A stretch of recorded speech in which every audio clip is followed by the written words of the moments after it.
12 rounds of boxing for the WBA Junior Featherweight Championship of the World. Introducing first, fighting out of the blue corner, wearing blue trimmed in red and white. He weighs 122 pounds and his professional record, 38 victories, 28 by knockout with only one loss and one draw. He is currently the longest reigning champion active today, and he has the most consecutive defenses in bantamweight boxing history. But tonight, he steps up in weight to become a challenger. Ladies and gentlemen, from Laredo, Texas, introducing the challenger and reigning IBF bantamweight world champion, Orlando Canizales.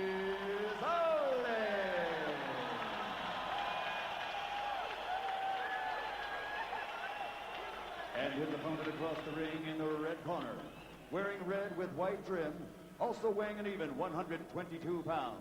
In his professional career, he has racked up 41 victories, 32 by KO, against 6 losses with 3 draws, and he's captured 2 world titles.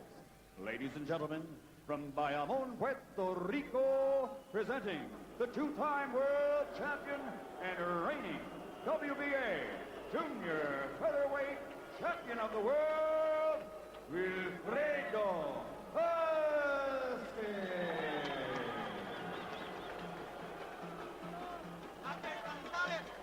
Vasquez. I'm here to enforce the rule and regulation of the WBA. Estoy aquí para ejercer las reglas de la Asociación Mundial de Boxeo. Protect yourself at all times. Protégete todo el tiempo. Good luck. Buena suerte. Shake hands.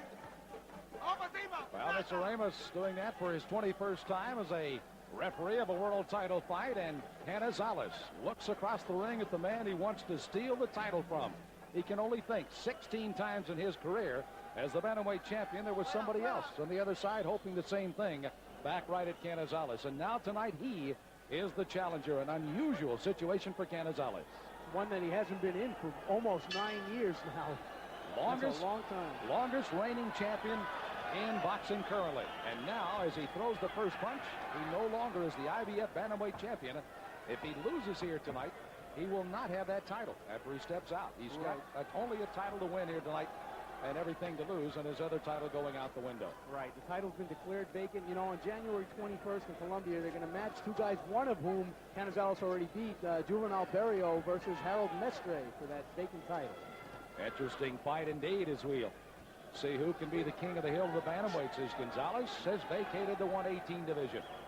122, he had a little struggle getting to that weight. There was a little bit, I won't say controversy, but some disagreement over exactly how much Canizales weighed at the weigh-in yesterday. His crew said 122 and a half.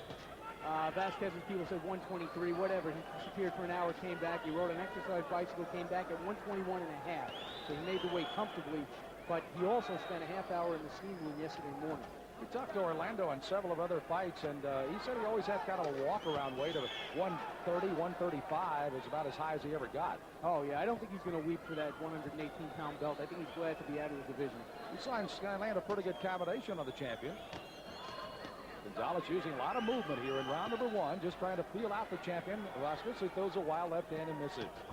Well, I think we're going to see that Canizales is the faster fighter. Vasquez not very quick. I watched his fights with Terry Jacob, but a good right hand there, and Canizales shook his head after he got hit with it. Well, Vasquez has the knockout power, 32 knockouts in his 41 wins. Right, and he's an attrition fighter. He'll wear you down because he's strong. He's not very quick, but that's going to be the biggest hurdle for Canizales. This is a bigger man that he's fighting and a man who wins on strength. Vasquez with 17 of those 32 knockouts inside the first 3 rounds. 4 in the first, 7 second, and 6 in the third.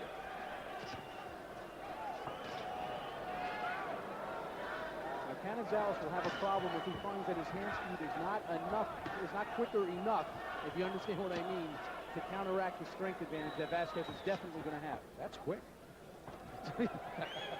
Something like that. I'll try that again in English. That's right. We'll translate that shortly.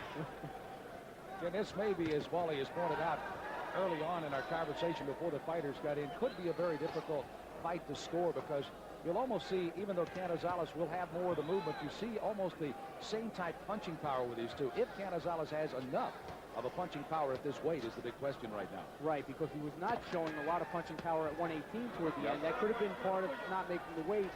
And I'll tell you something else. Vasquez has shown us a couple of things in this round that does not bode well for Canizales. He's been able to hit him repeatedly with right hand.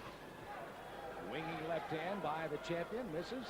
Canizales moving here as we near the end of round one. First 3 minutes is in the record book here of a scheduled 12-rounder, and you can already tell by the reaction of the crowd, the opening act tonight is indeed going to be a tough act to follow. Oh, you're not kidding. But I'm sure these two guys are going to heat up. Set that up and then turn on him, pivot on him and crack him. I want your jab to touch his body. You hit him with a good right hand to the body. Make him conscious of his body, John. And double your jab. You're trying to counter over one jab. Double it up. Jesse Reed, the trainer in front. Jesse Reed Jr., the one working on the inswell on the right eye, right cheek of Canizales. These are the champion's entourage around him. And literally hundreds of others throughout the stands tonight. He also brought the Wilfredo Vasquez Orchestra with him, sitting right behind the corner. When Charlo comes out, I'm leaving, okay? Oh, I'll stay for that. Okay. The champion on his stool. The challenger also using the full time. Champion waiting even to the first couple of seconds of the round to get out of there. Mr. Ramos kind of motion to the corner as they come out, and this is round two.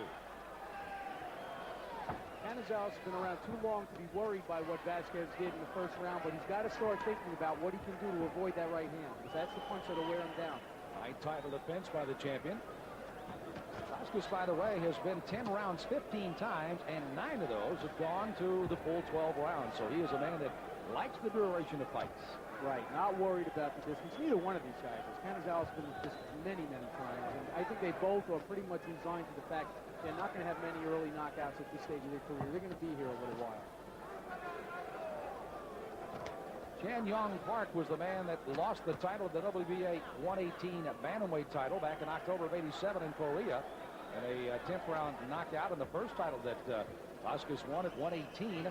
Later came on and won the WBA junior featherweight title in March of '92 from Raul Perez. A third round knockout as he became the two-time world champion. Good right hand by the champion. Gonzalez may have slept it off. Also a right uppercut. Canizales looks quicker to me this round than he did in the first round, but he's still getting hit with some of those shots. And after a while, you're talking about a natural, I believe, junior featherweight in Vasquez and a natural bantamweight in Canizales. Vasquez gives you that typical turn that left shoulder to you. Doesn't really give you a squared up look, which means that Canizales has to use that motion of his to kind of get squared up and throw a good punch. And even if you look at the two fighters physically, it appears that Vasquez is a stronger, more muscular fighter. Canizales has never been a very physical fighter on the inside. He really relies on long-range shots. Reminds me a little bit of Alexis Arguello in that way. The description you gave of Vasquez and the fact that he is very economical with his energy, and the fact that 33 years of age, I guess you have to certainly become one, and he's very economical with the punches. He throws them when he needs to.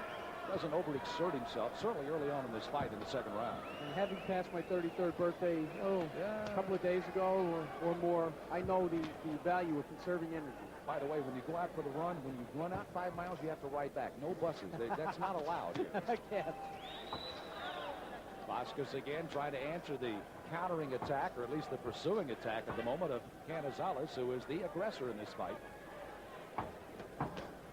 Right now, Canizales is fighting a smart fight. He's fighting the fight that Kevin Kelly did not fight. He's keeping his distance, landing 1 and 2, and getting out of danger, which is the way he's going to have to beat this guy. Closing seconds of a rather uneventful second round. Crowd kind of setting on their hands right now, anticipating bigger and better things to happen. After being well entertained for 10 rounds in the opening fight. Well, both the fighters again will answer the bell on their stools, saving that energy in between rounds as we head for the third of a scheduled 12-round WBA Junior Featherweight Championship in San Antonio. Sam Smith, along with the boxing writer of the New York Post, Wally Matthews, with us tonight on Cedric Kushner Sports Network. The favorite in this fight belongs to Canizales. You mentioned 2-1. Didn't stand up 2-1 for Kelly in the first one, though, as he loses on his stool at the end of 10. Really, this place has been a graveyard of champions tonight. There's been a lot of upsets. Canizales again using that good movement he's had throughout the first 2 rounds. Fought with a pretty good left hand by a lead left by the champion. The right hand thrown over the top by Vasquez just bounces off Canizales. Canizales fighting a smart fight. This is the way a veteran is supposed to go in and fight a fight. With a cool head, not looking to impress the crowd, not looking to prove his macho. I don't want to get down on Kevin Kelly, who I thought fought a tremendously gutsy fight. But had he fought a fight like this, it might have been different with Gonzalez. Maybe not, but it would have been more to his liking. Both these fighters have one common opponent. That was Tony Morales. Both went 12 rounds. Both came up with victories. And I tell you what, the fight with Morales for Canizales out in Palm Springs was literally a war from the time it started till the time it ended. Morales eventually ending up in a hospital after the fight. Morales fights that way. He makes wars because he closes the ring on you in a hurry. Now, Vasquez is not really pushing Canizales that much so far.